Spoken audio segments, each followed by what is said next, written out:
It's not uncommon that politicians come past the office, as it were, from a surprising array of political parties and sort of ask our thoughts on where we think it's going. And if let's say some of the ANC chaps come past, um, one of the pieces of advice we give them straight off the bat is, firstly, we don't think you needed to be at 40% in the election last year.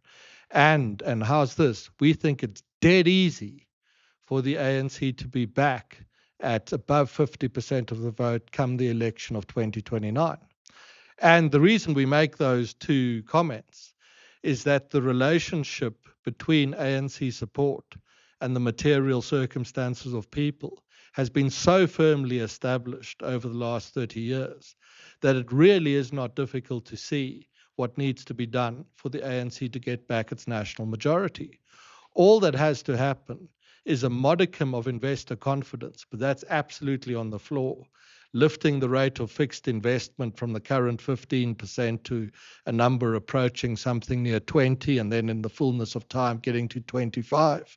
And if the fixed investment rate does get to 25% on the back of rising confidence, what will happen is the country's rate of economic growth will lift from the current number of just sub 1% to 2 to 3 and then 4%.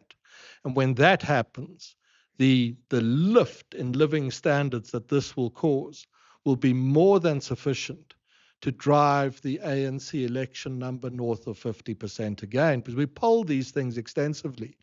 And we can see inside the ANC voter base, even for former ANC voters who might have voted for the DA or another party in the election last year, that was a difficult thing for them to do. They did it out of immense frustration that their party will just not turn on reform.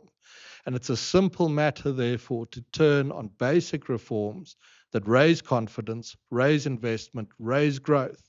And if the ANC just starts that process between now and the 2029 election, we are very confident in saying to an ANC group that might come by for a chat on the future of the country, that do that, you're going to win the 2029 election with a figure strongly north of 50%.